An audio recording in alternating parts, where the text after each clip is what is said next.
was your age, I was competing internationally. Okay, so I was coached really well, lots of support, lots of development. But the progression now in the last 10, 15 years, to make a team successful or make an individual successful, you've got to have the mentality, you've got to have the right psyche, okay? And you've got to be able to take yourself, your physical attributes, your physical qualities, and take them one step further. But you might not know how to do that, okay?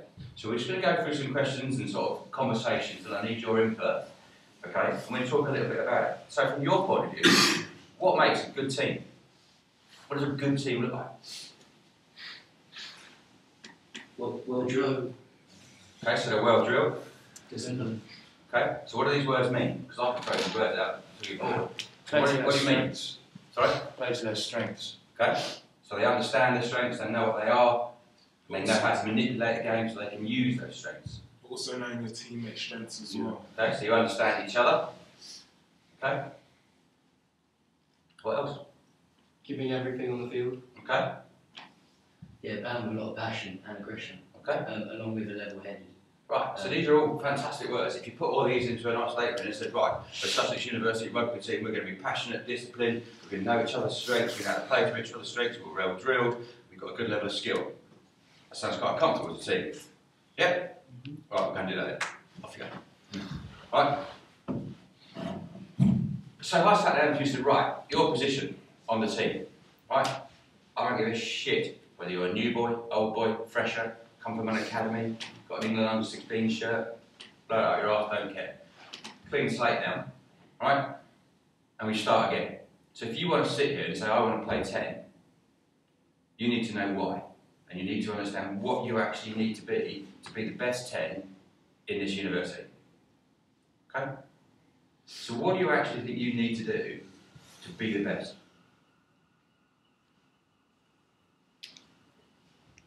Know the players around you. Okay. Know the role of your position firstly. Okay. Like inside out. Okay, so we're both now, I've just challenged you, so what do you need to do to be the best? You said know the opposition and know the roles around you. Good, so academically I can be brilliant and I know this. What do I need to do? I want to be the 10. I'm going to be a better 10 than Mike. What do I need to do? Practice the skills that 10 needs. Beat him. Beat him? Be better than him? How do I do it? Personal training. Okay. Turn out with the right attitudes, training out of games. Okay. Putting the work in outside of training. Yeah. Anything else?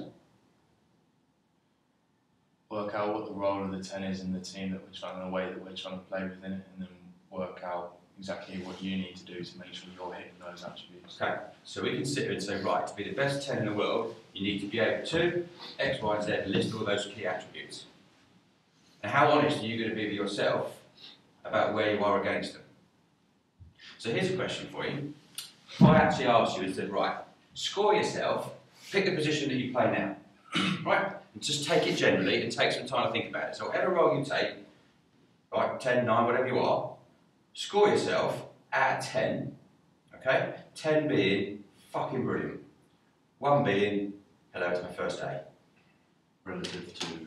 No, to where you are, to how you feel against that role, that position, and what you know about it.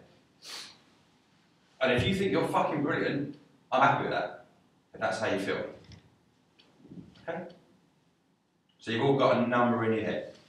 Okay? Just out of curiosity, just roughly, anybody score themselves less than a 6? Be honest, it's not, it's an honest session. Great, fine, just put your hands up, just stick them up, don't worry about it. Anybody score, keep them up, anybody score themselves higher than 8? Okay, so most people are around that 6 and 7 mark, basically. Yeah? So you know you're at 60%, 70% of true potential or of greatness. Okay? So how long have you known that you've been a 6 or a 7? Shout it out. How long have you played rugby for? How long have you known, honestly, that you're a 6 or a 7? I just thought that. Okay, so let's think about it now. You know where you are, so you know potentially what that extra 30% looks like to be great. So how long have you known you've been a 6 or a 7? Since Colts. So that's 16? Yeah. Anybody else got anything different? That's About the same, so about 5 years. Okay? So what have you done about it?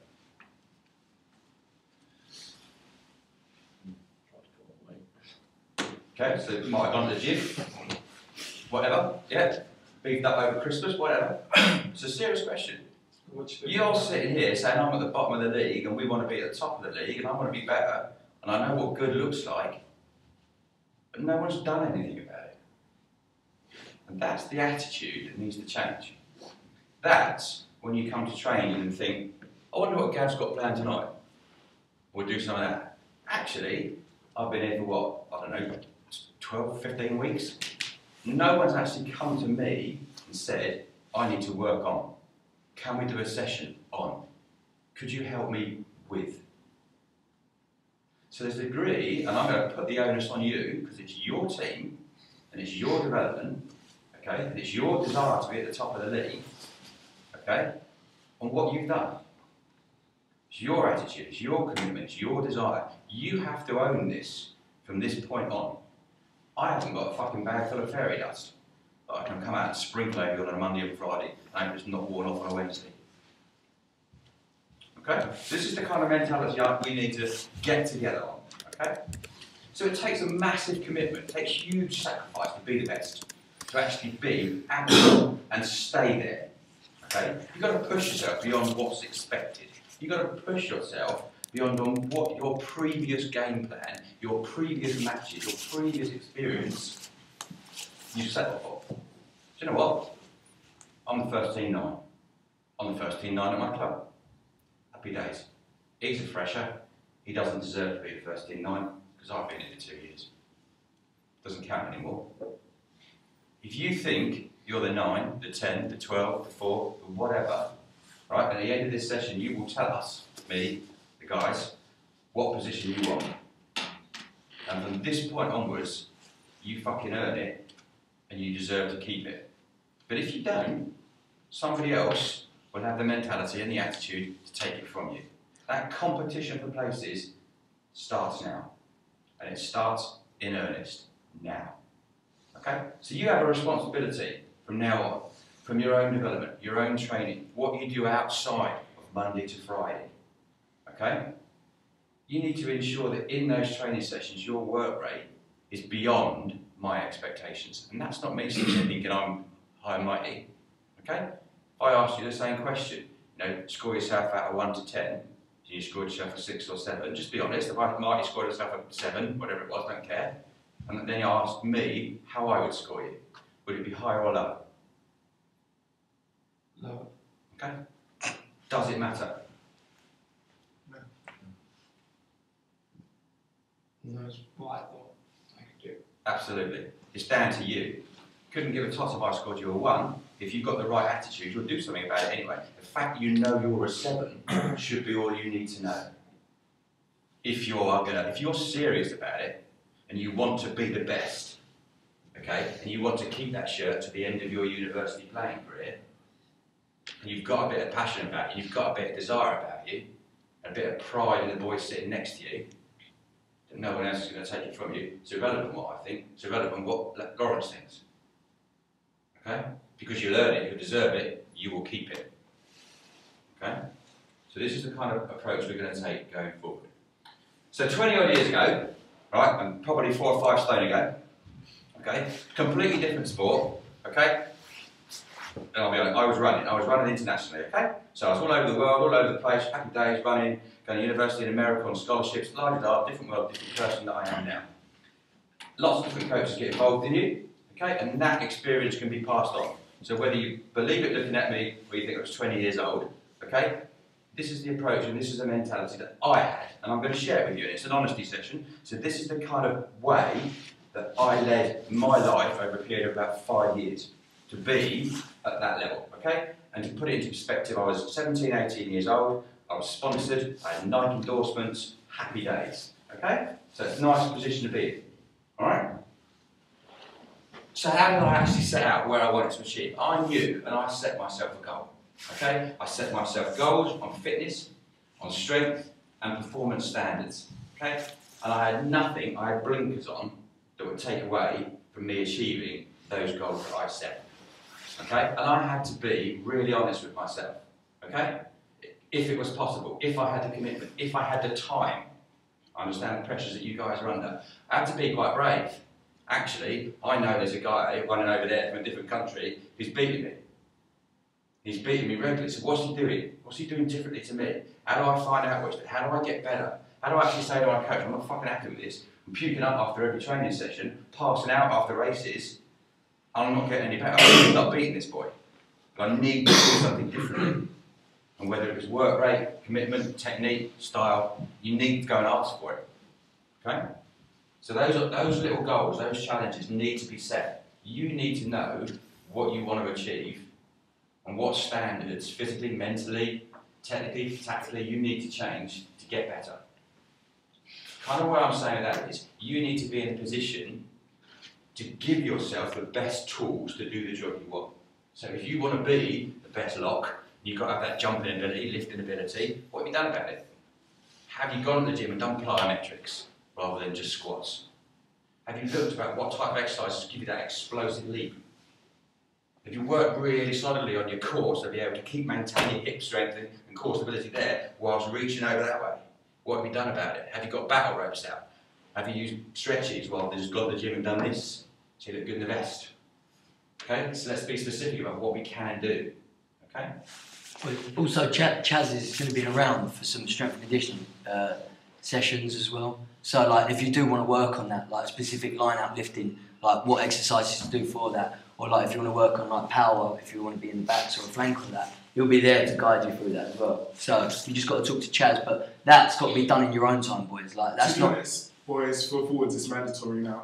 Yeah. Use Chaz. I'll come up in a minute. We're going to cover that. So I'm we'll move on because we're going to cover that. Only a couple of us have actually showed up. The best training sessions I've ever done. Like, Chaz is super. Incredible stuff. Like, you learn something you've never tried before. Even from a simple squat technique, actually, it will change the way you do a squat. Straight away, I guarantee you 90% of people here won't squat the same way again after you've had a session with them.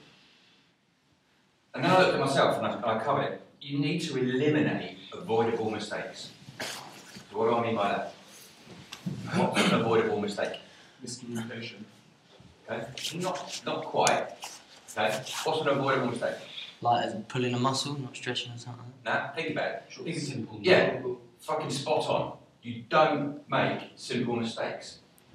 Okay? So you do the basics brilliantly. I've said it to you right at the beginning of the session I started. All I want you to be able to do before we progress into anything technical and tactical is be able to do the things that don't need thinking about without thinking about it. So whether it's catch, pass, hit a ruck, set yourself in the right body position and scrum, that should be like that. That should be so habitualised, you don't need to think about it. So what you can concentrate on in the game is the what next.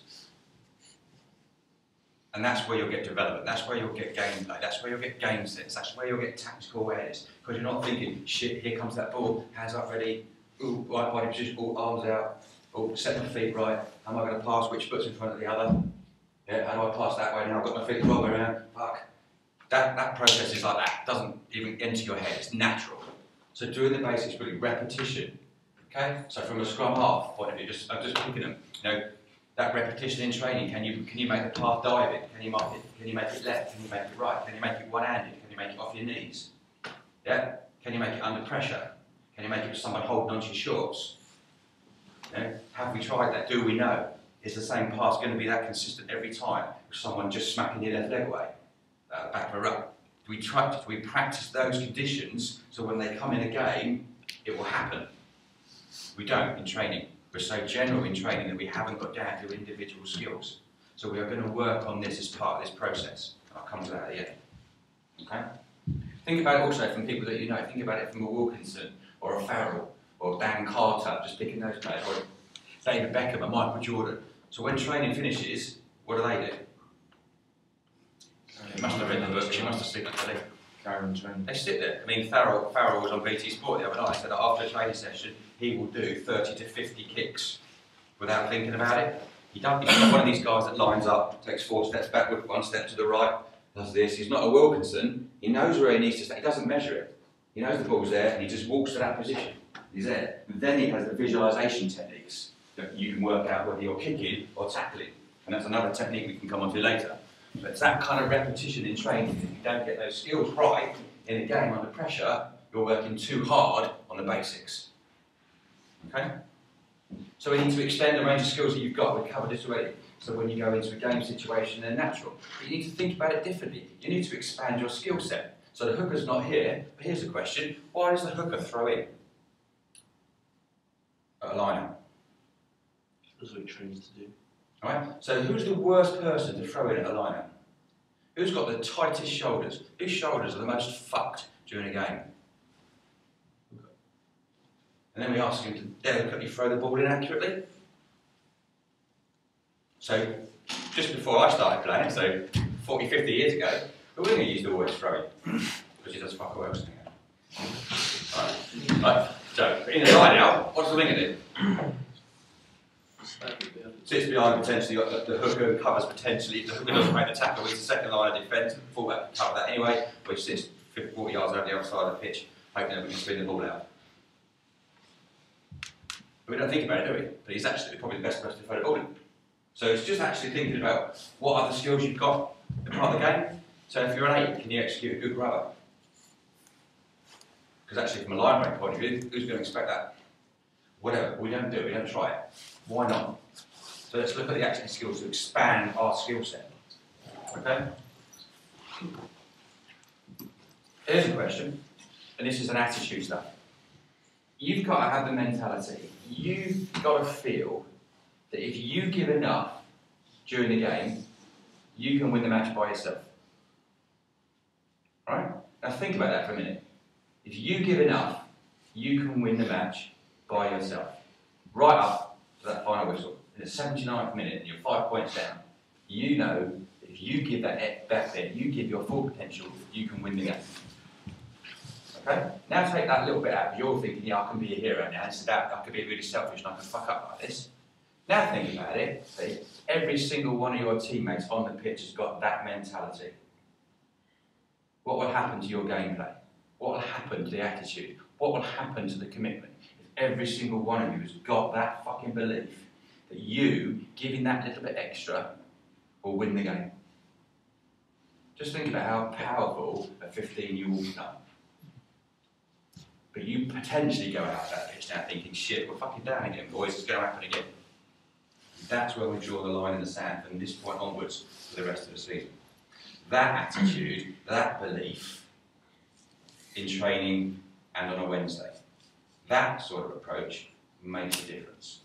That sort of mentality, that sort of camaraderie, that sort of teamsmanship, knowing that if I fucking break a leg in the last 5 minutes, the guy that comes on to replace me will not weaken the team.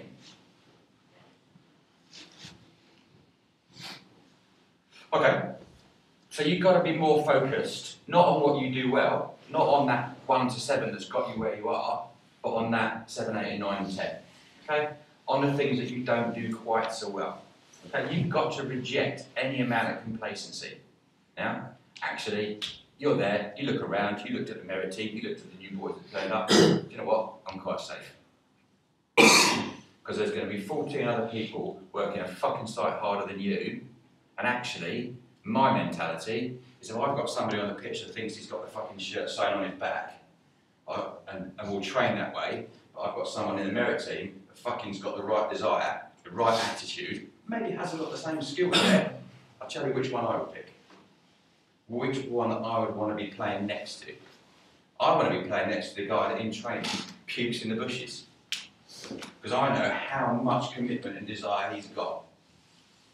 And I know that if he does that in training, he'll have it on match day. Okay? So come back to Chaz, come back to the next one. You've got to also seek knowledge, development, skills from people around you. Old coaches, me, Chaz, teammates, anybody, actually to develop yourself. From a leadership point of view, from a management point of view, when you leave here and go into business, you set up your first team or you run your first business, okay? Whatever role you take, what makes a successful team, what makes a successful leader? Any ideas? You look at some of the best leaders out there, business leaders, and the way that they are, I won't put you on the spot, the most successful people out there, is because they surround themselves with the most talented and successful people. Not, I'm fucking kingpin, I'll do this, have a go at my way. If there's no challenge, and there's no mentality, actually we can do things differently, Well, why would you always do what we've always got? You always get what you've always got, that mentality. You just meander along thinking, this is how we've always done things, this is how I always work, I've always trained like this. I haven't come to a rugby session and skipped for half an hour before, or done whatever else silly before.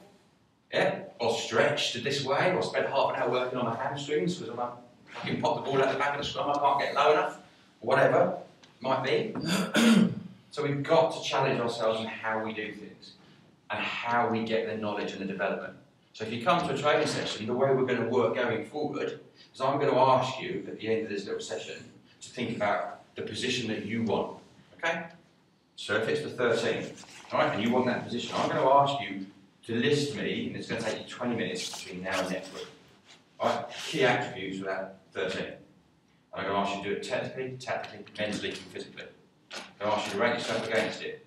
Okay? I'm going to ask you then to look at the key areas that you want your development on. Then when we come to training, rather than do touch for 20 minutes to warm up, you're going to work with the other 6 and the other 7. Maybe that back row, 6, 7, 8. And as a unit, you are going to work for 20 minutes specifically on the skills that you need to improve upon. So you might have a training session, and across the whole training pitch, there's just little tiny pods of forwards and 5s and 3s working together for 20 minutes. And that's up to you then.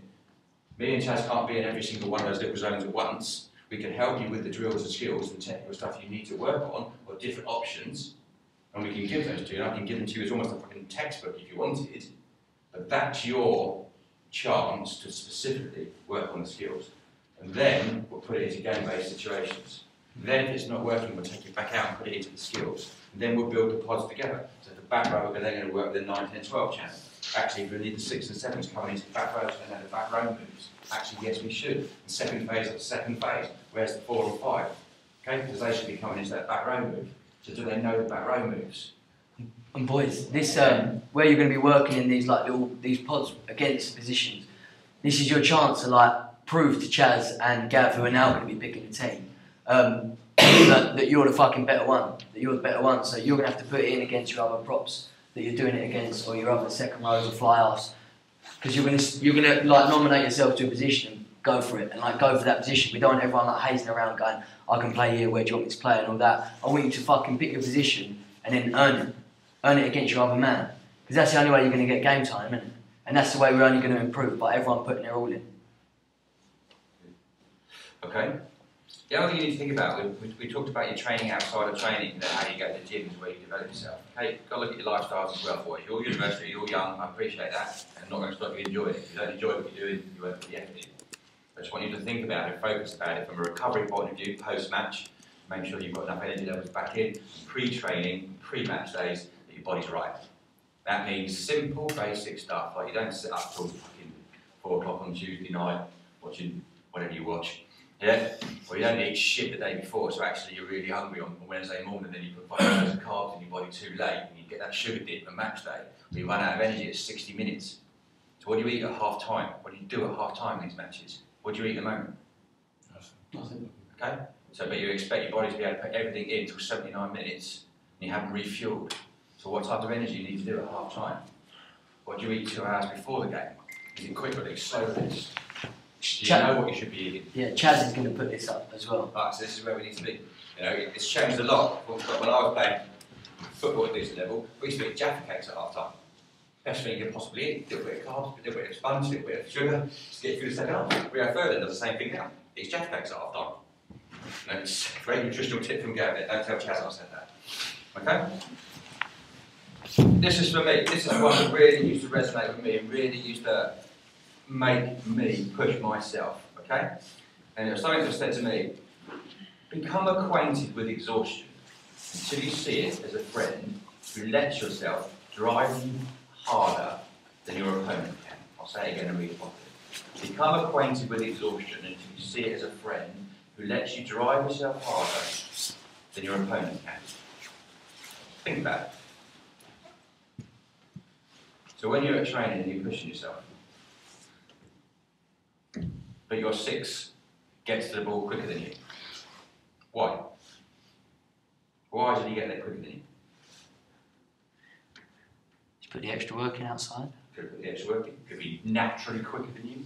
Could have more desire than you. May not have put the work in the hour before. Just give yourself the benefit of the doubt. Okay? So he might have much better energy levels left. Okay? So why? If he's done those things, if he's trained harder, put the effort in, had the right nutrition, okay? Did he beat you, or did you lose? You lost. Because you could have done all those things, but you chose not to.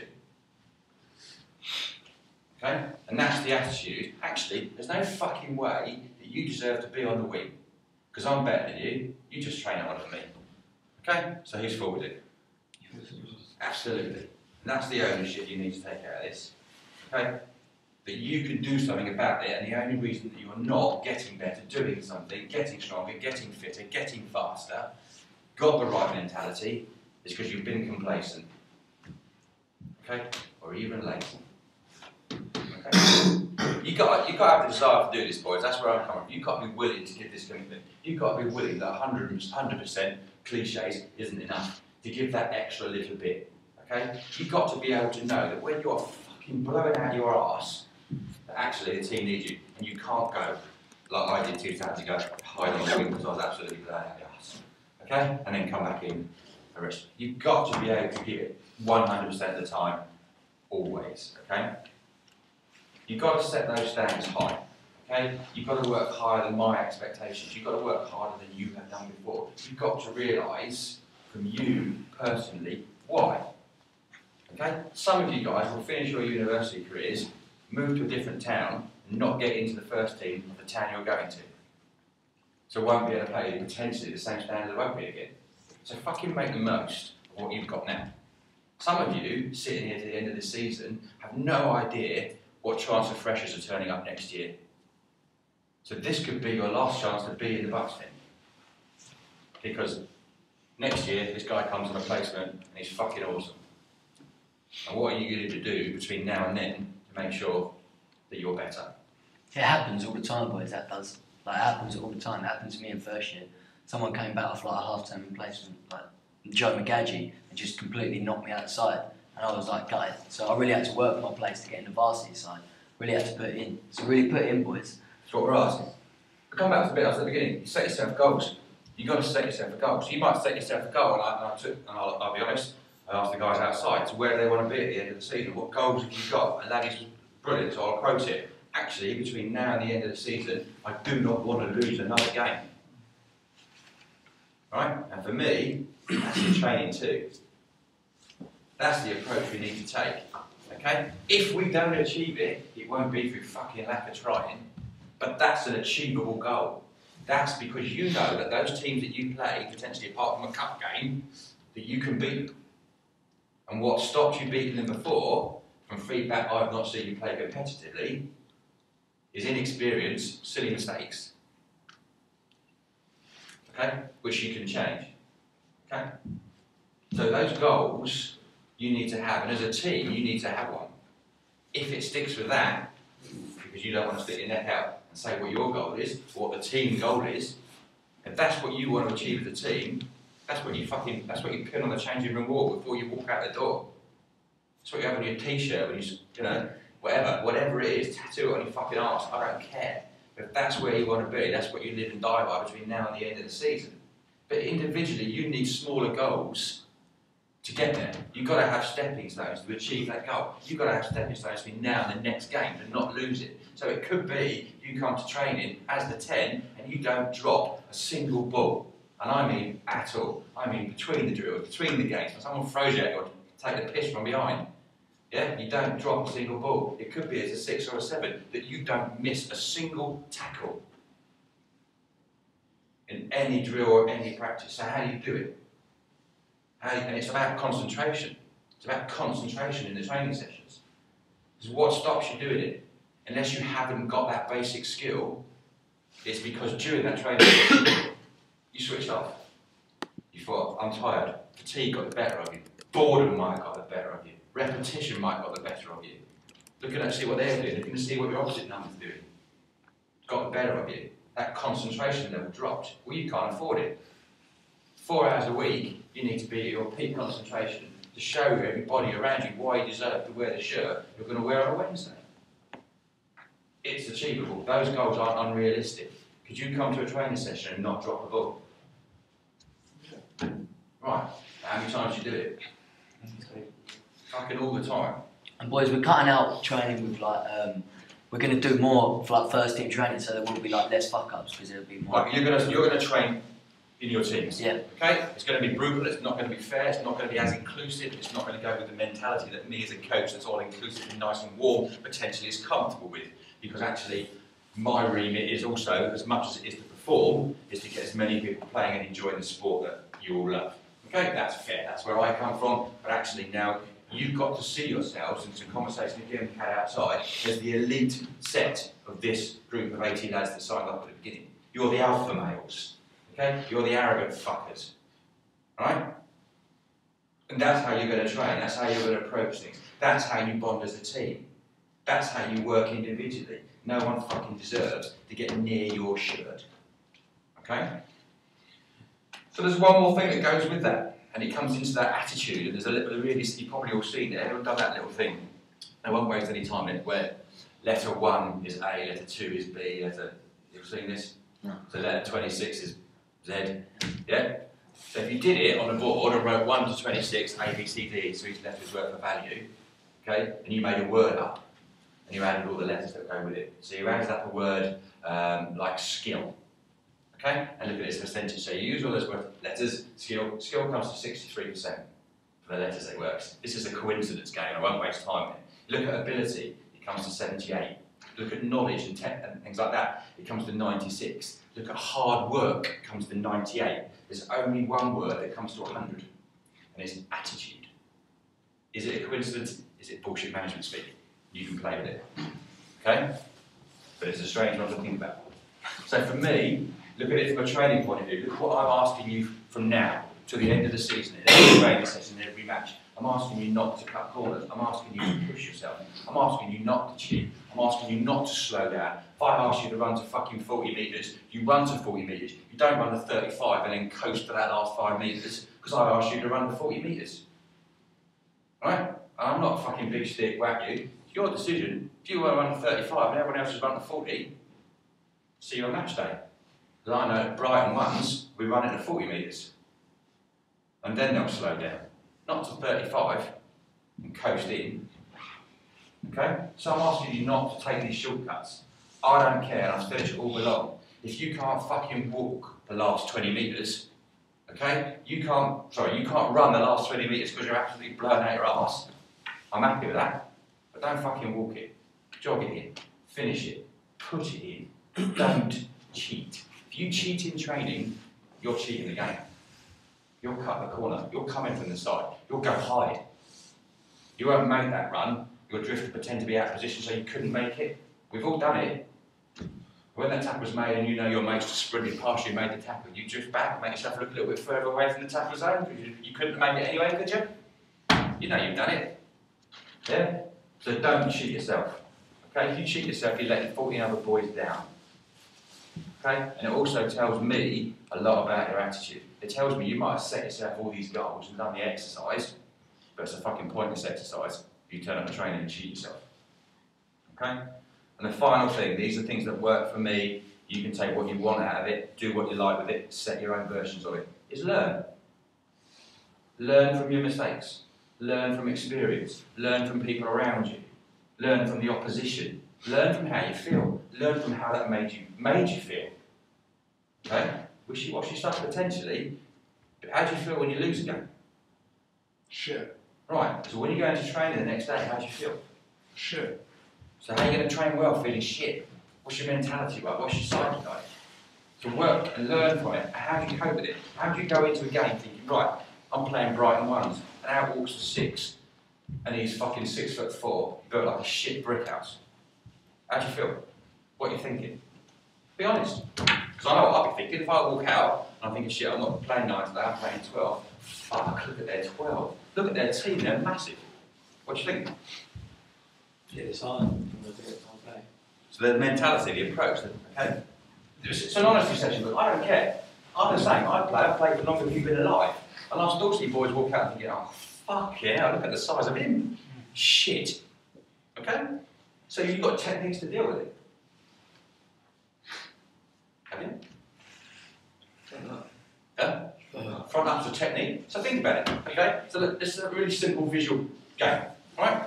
So Lawrence is going to play, and he comes out, and he sees his opposition number, and he's fucking massive, built like a shit brick house, got quads and hamstrings that go like that, and you see him warm up, and you think, Jesus Christ, he's just knocking everything out of his way, and I'm going against him. And you look, and the first thought goes through your mind is, shit, fuck, right?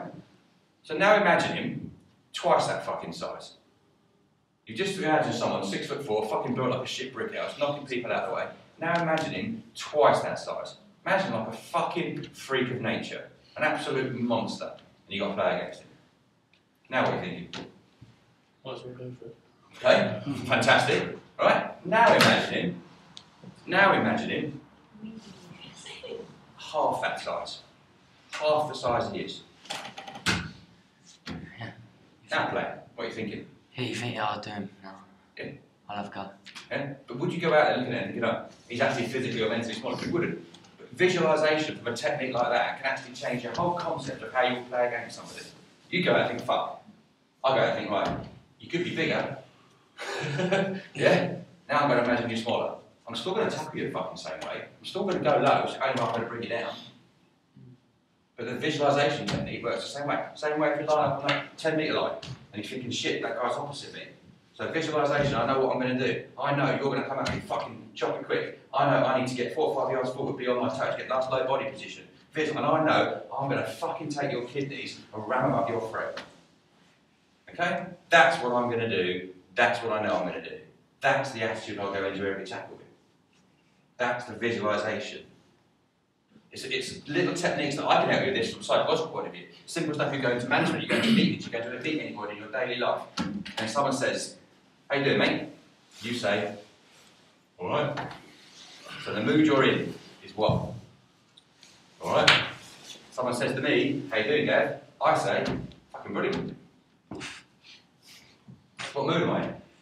Chirping. How do you feel now? Because you've all just gone, the mood's just gone from there to there. Because I've just told you, I'm fucking brilliant.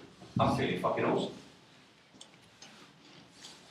Simple stuff. So that's Just good. reprogram your brain. That's going to come at the start of the game, boys. We need to turn up, good night's rest, eating properly, fucking ready for it, yeah? We've played all these boys before, we've played them all. We know they're not good.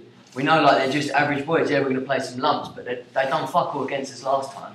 So we're just going to have to go out there and be like, right, let's get them back. Let's fucking do them. Because they've been laughing at us. They thought, oh, they just beat us. They're going to put some big points in us this time. Nah, it's not going to be it, boys, alright? Is there anyone in this room who thinks that we can't beat any of the teams that we played this year? But honestly, don't worry if you do believe we can't. Then we don't lose again this season. We beat every fucking team that we go against, and that starts from now. Everyone's head switched on. Friday we're going to go fucking firing. Wednesday we're going to smash it, boys. Attitudes, that's it. There's got to be collective, boys. Okay? This is what we're trying to get at. This could be a quite strange meeting. Some of you could be sitting back thinking, fuck me, my coach is on drugs. What a weirdo. Stand there for 15 minutes and build out a load of old bollocks. Don't care. Okay? That's the levels and the attitude and mentality I had to achieve and to be at the elite level. Okay? Some of that will resonate with you, some of it won't. Some of you step in a corner and they can see the nudge, you can see them. You can take ownership of it. You take ownership of it individually and want to be where you could be, knowing that you've got another 30 or 40% in the tank just to be good, and then not knowing what you can achieve after that. There's no fucking reason why you can't be anybody, but it ain't going to be easy. It's not going to be rock up the training, right, we're going to slightly change the way we train, and that's the fix. Actually, it's this type of training, this doesn't work, I haven't felt that good. It might not feel good the first time. It might not feel, you might go home from training at the moment, blowing out your ass knackered. You might go home from training on Friday and not felt like you've done the physical hard work, because you might have spent 35 minutes, right, because your chop chop was not good enough. And all you come home with is a fucking sore left shoulder. Okay? But in the game, when that becomes a natural habit and someone steps you to the right, they're fucking on their ass. Okay? Cool. Right. Coming in for 5 minutes? Yeah. Right. So we know where we are, right? So you know what position you want to play. Simply. Anybody here not sure? Anybody think I might be 12 or 13? Yeah. Okay? Right. What is it? Just because you're not sure whether you're going to be 6, 7 or 8? Yeah. Right? So we're going to ask you now to pin your fucking colours to it and say, actually, I want to be the 6. I know the 6 in this room is better than me.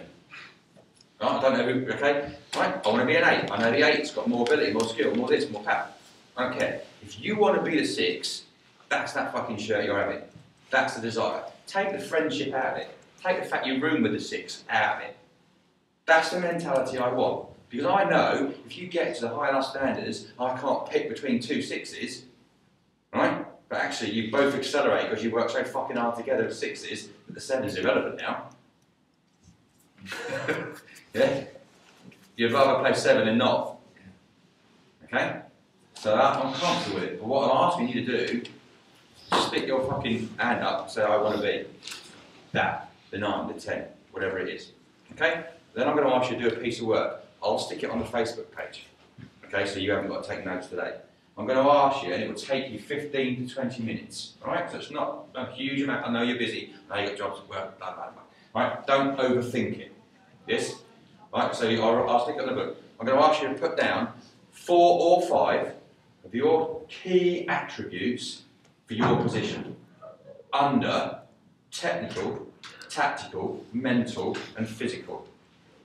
Right? And then 3 to start off with areas of development in each of those boxes. So 3 areas and that you think you need to develop on technically, tactically, physically, and mentally. Okay?